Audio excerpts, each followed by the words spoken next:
All right. It is now 2:02 and we will begin the webinar. Good evening or good afternoon, everyone, depending on where you are. My name is Ariana Hammond. I am representing NOAA Office of Education, the Education Partnership Program with Minority Serving Institutions. And joining with me today, I also have the Ernest F. Hollings Scholarship Program. And we will be discussing NOAA Undergraduate Scholarship Programs today.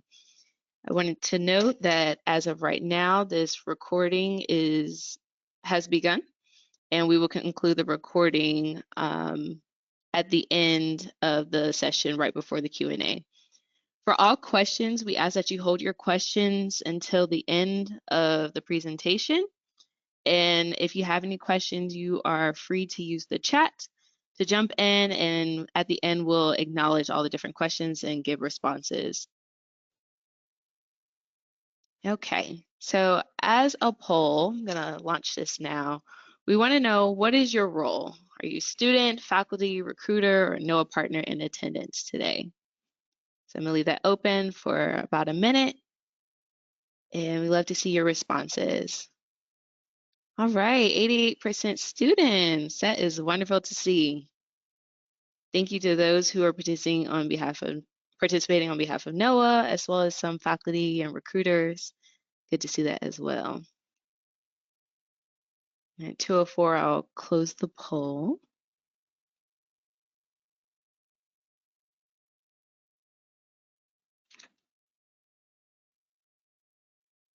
Very nice.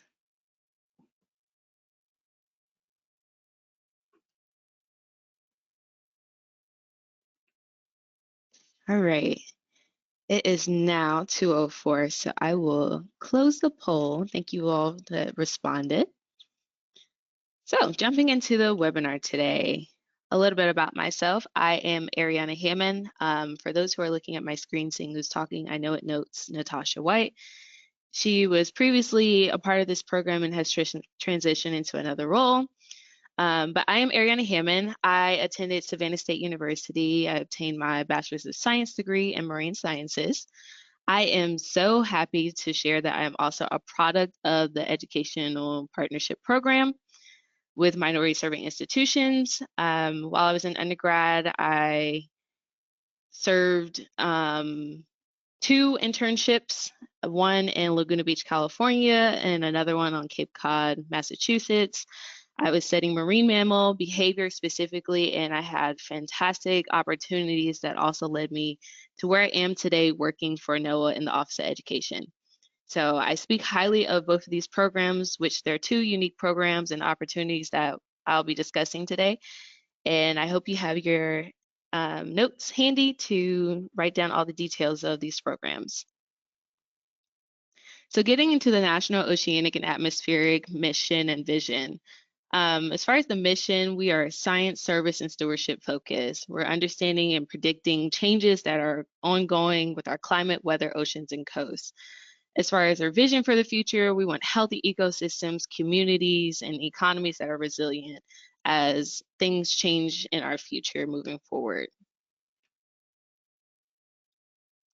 The Office of Education higher education programs include the Educational Partnership Program with Minority Serving Institutions. Under that, we have 2 subsets, the NOAA Cooperative Science Centers. Within that, there is the Graduate Fellowship Program. So for students that are looking to go to graduate school, keep an eye out on that and make sure you look at our website for more information. And then what I'll be discussing today is the Undergraduate Scholarship Program. One of our other programs is the Ernest F. Hollings Undergraduate Scholarship Program as well that I'll be discussing.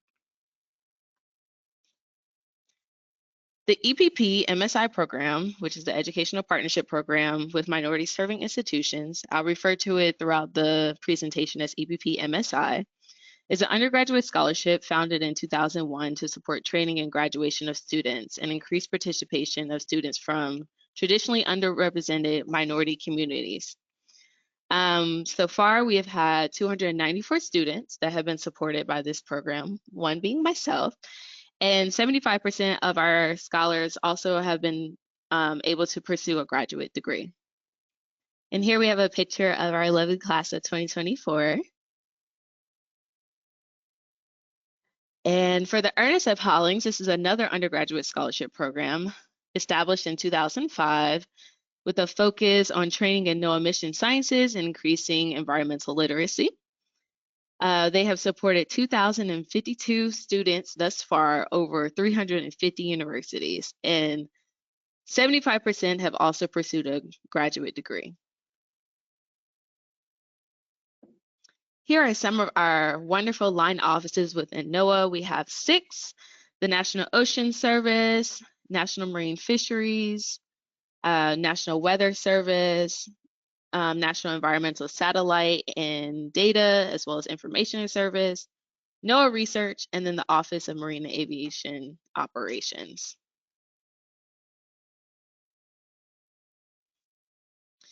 So, what can I do at NOAA? What are some of the careers that I could look forward to with my degree, as well as within this program? What are some different things that I would maybe be able to shadow, such as a marine biologist, or maybe an engineer, a communication specialist, a policy analyst, educator, and the list goes on.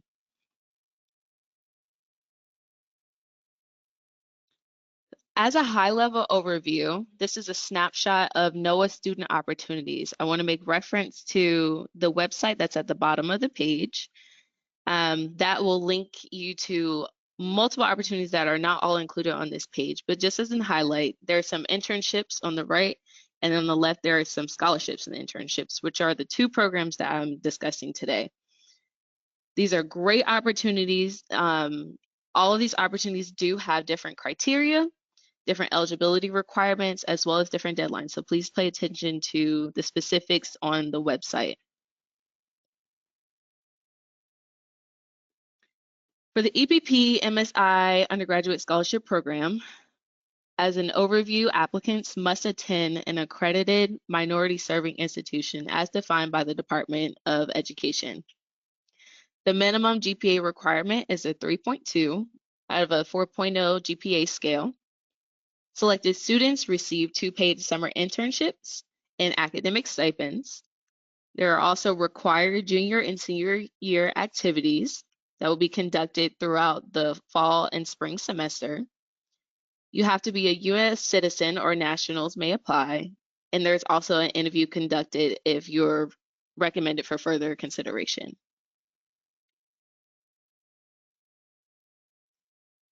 In detail, the 2 paid summer internships are about $700 a week for 10 weeks.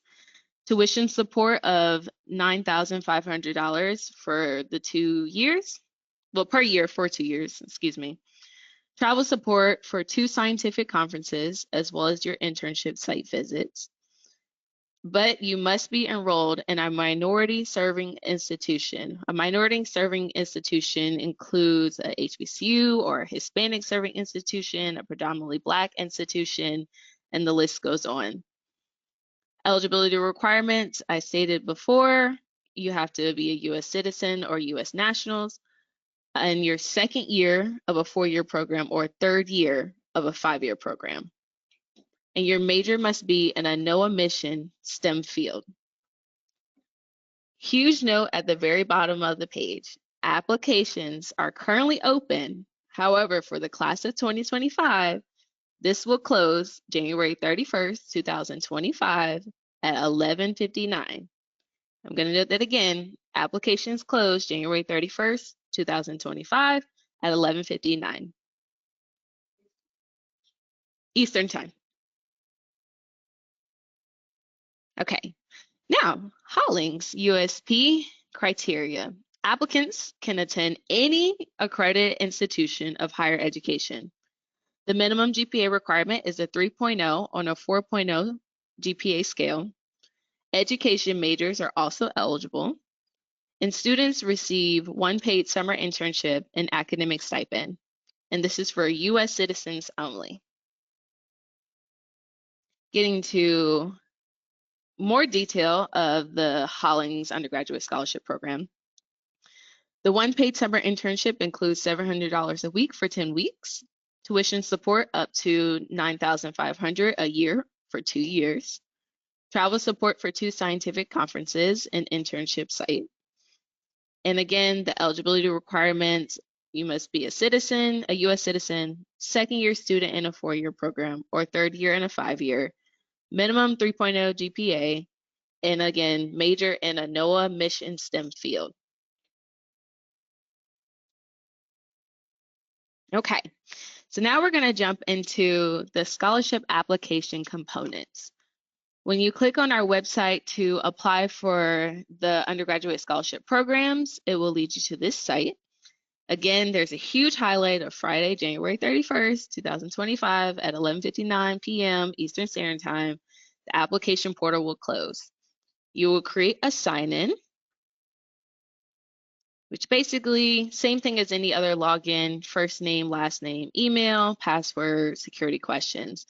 There are also some questions as far as your program of interest, whether you're applying for the EPP MSI program or the Ernest F. Hollings undergraduate scholarship program. There's an additional demographic area or component that's included, but this is completely voluntary. If you opt out to fill in the demographic, you would select the bottom which says decline to answer.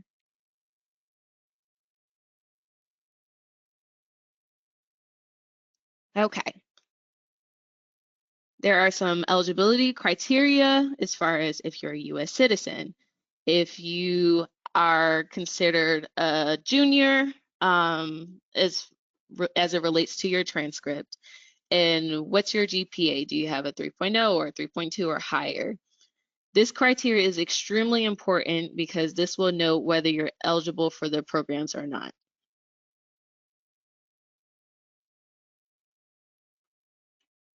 As far as Hollings criteria, it'll basically be distinguished between the program that you select. So the criteria is different between the two programs, and you'll fill out the questions as such.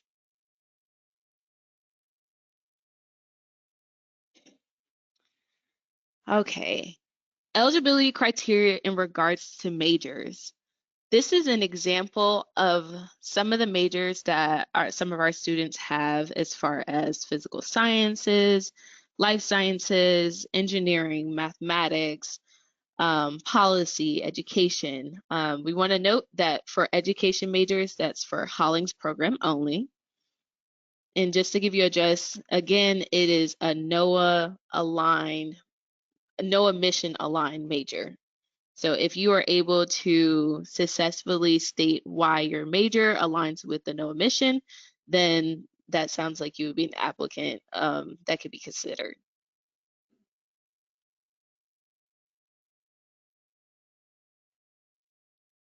Okay, so when you log in and create an application, there's going to be an overview in the portal. This is going to tell you how many days you have left until it's due, what different components of the application are incomplete or complete, and then it'll give you instructions on how to go through this. I suggest for any student that's applying for the program, highly encourage you to go ahead, create an account, look at the application, just so you can get a feel of all the different components.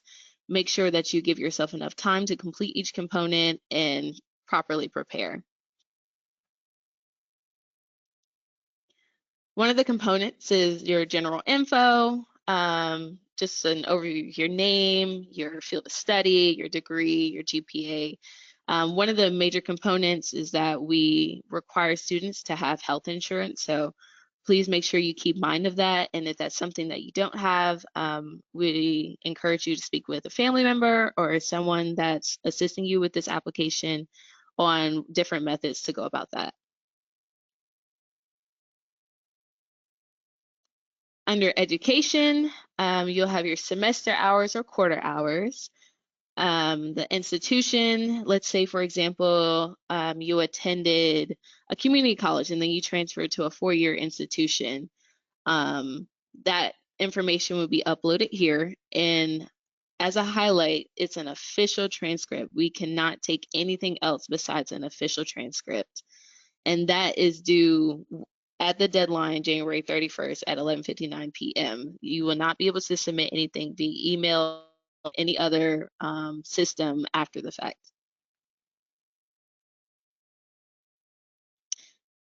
Official transcripts. This is a very important highlight, especially for students who attend a Hispanic serving institution. You must submit an official letter verifying that your school or your institution is recognized by the Department of Education as a minority serving institution or Hispanic serving institution at the time of the application. This is important because Hispanic serving institutions are assessed on an annual basis, and an institution must have a minimum of 25% of Hispanic students attending the university at that time. So please make sure that you pay attention to this, especially if you are attending a Hispanic serving institution.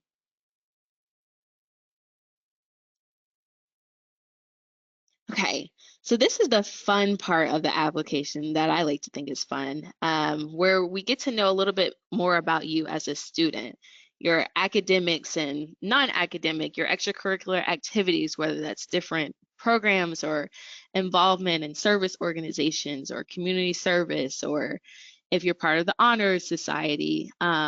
This is just really, really great to say, this is who I am as a student. This is my activity on campus and within my community as well.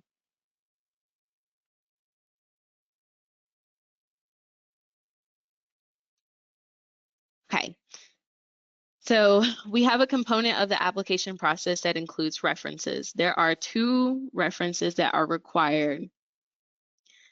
Your academic reference must be a professor, visiting professor, or lecturer who has taught you at the undergraduate level. Lab courses, however, are not acceptable. We can also accept references from a teaching assistant who has taught you, but that must have a cosign from the supervising professor.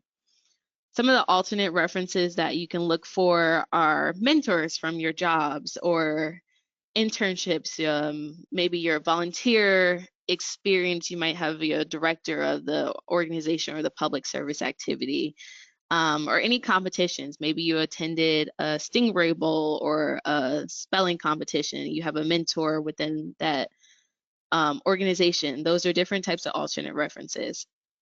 Be mindful that if it's your former high school teachers, coaches, family, or friends, that will not be accepted. So please, again, take the time to look over all these different application components and be sure that you have the proper references that can be uploaded or requested.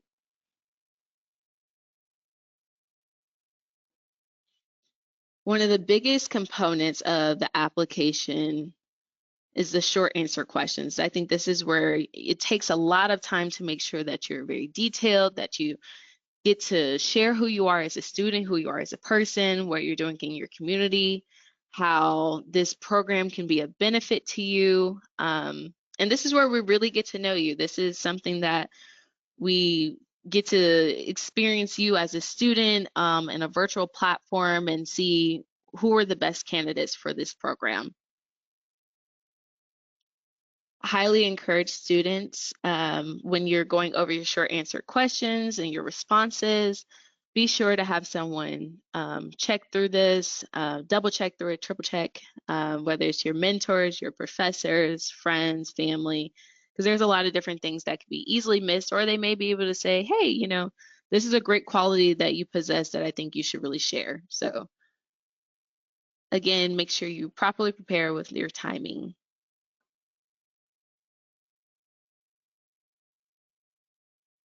And as far as what we're looking for in the short answer, who you are, what are your aspirations, your education and career goals, what's your motivation for applying to the scholarships, your experience relevant to NOAA, your leadership, your strategic thinking, your communication skills. All these are different things that we're looking for in potential applicants.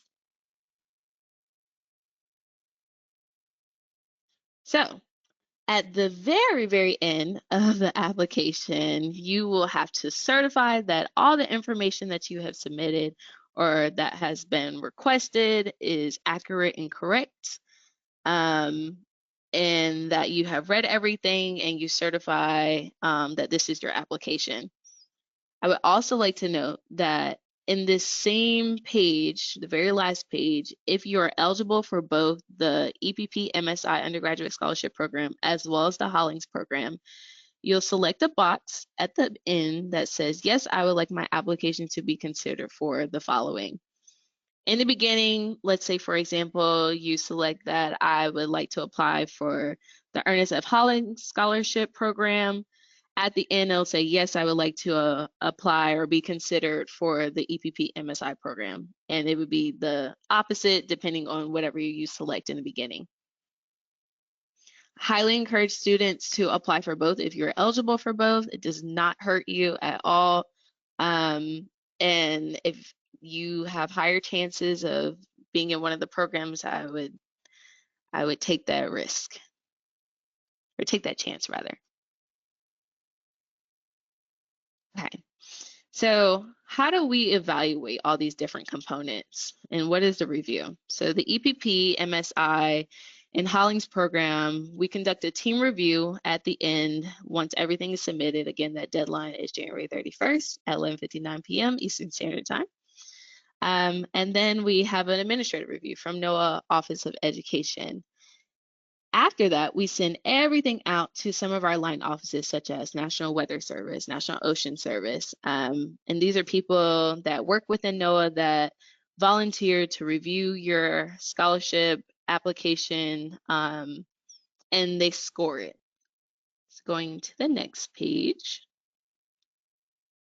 For the EPP MSI Undergraduate Scholarship Evaluation, this is an overview of how you will be scored on those different components of your application.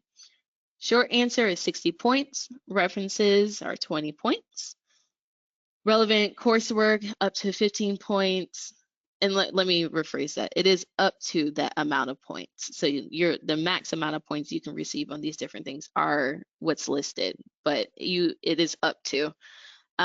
Additional experience up to 5 points. And in the EPP MSI Undergraduate Scholarship Program, we also have an interview component, which is for applicants that are recommended for further consideration, which is the score of up to 10 points. On the other hand, the Hollings Scholarship Program, you have up to 60 points on short answer, up to 20 points on references, up to 15 points on relevant coursework, and an additional experience is up to 5 points. And again, this is scored both on team review, NOAA Office of Education, and then combined with our volunteers and our other line offices that will be looking at your application. So please be sure, again, prepare yourself, give yourself enough time to create a competitive application. Okay. In regards to the EPP MSI Undergraduate Scholarship Program, there is a 15-minute phone interview with the team that will be conducted for applicants who are recommended for further consideration.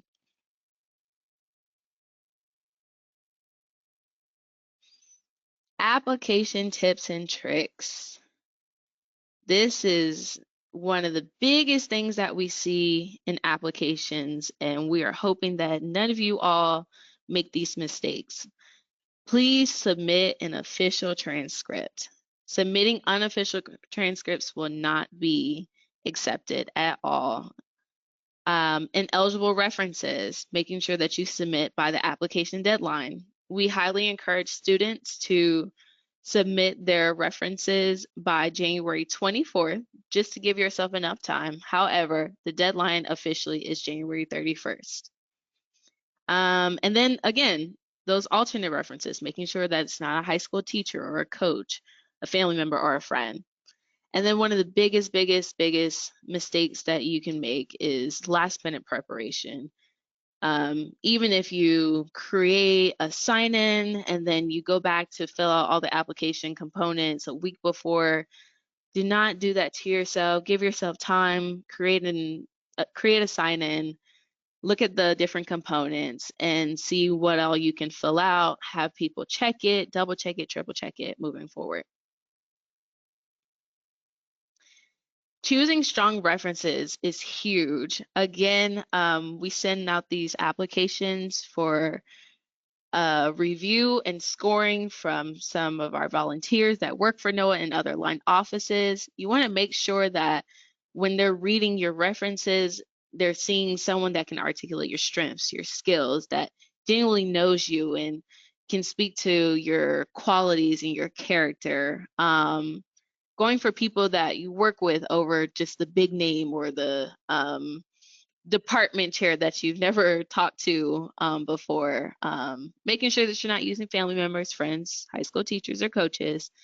Um, and since more than one letter is required, get different recommendations with various perspectives. Maybe one is your academic professor and another is your public service mentor, or maybe your honor society professor or whoever's spearheading that. So definitely make sure that you have strong references. Speak to those who are writing your references. Make sure that they are highlighting everything that you are and everything that you desire to become, which is really, really, really important. Short answer tips and tricks. Start early, give yourself time. Have someone else read it. It is not a good look to have a million grammatical errors in a short answer question. Again, this goes out for review from other people outside of the NOAA Office of Education, and we want to make sure that anyone that's applying to this program has taken the time to properly respond to these different questions. Be specific about your interests. What are you looking to do? What are your some career paths or interests of internships or maybe some line offices that you would like to gain experience in? And make it personal. Don't be afraid to be vulnerable or tell your story. For me, I shared that I was a student coming from a single parent household. Paying for tuition was extremely hard for my family. And I really, really needed a scholarship program that would be able to support me in that matter, as well as be able to give me experience. This was my first time getting to see people who were in the field and could tell me their different experiences and their story of how they got into NOAA. And then some essay exercises. Write 3 sentences to get your essay started. What sparked your interest? What are future goals? And how will this scholarship help you reach those goals?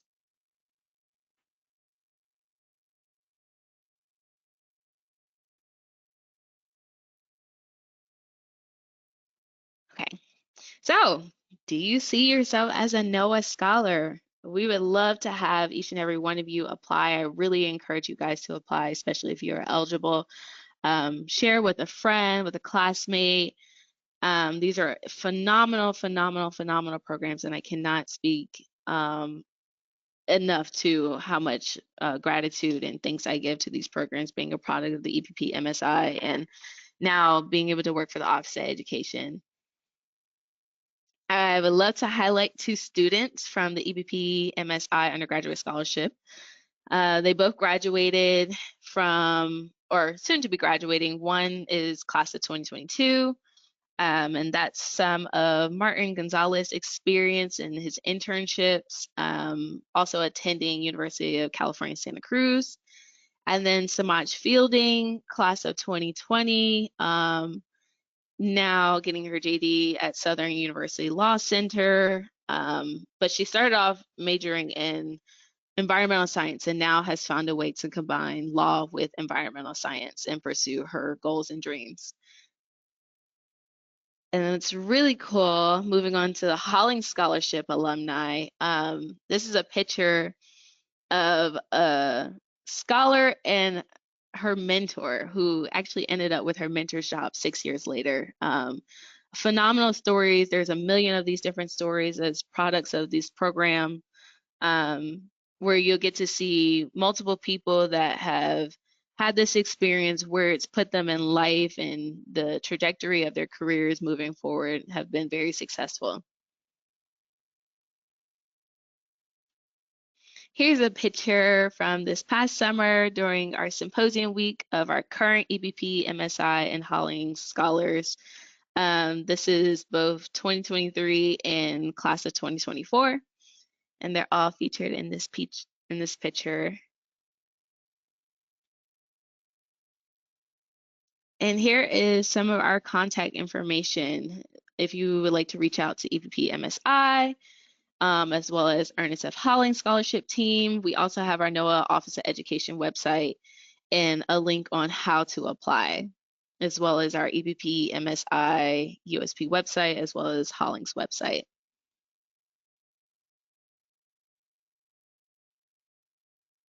Okay.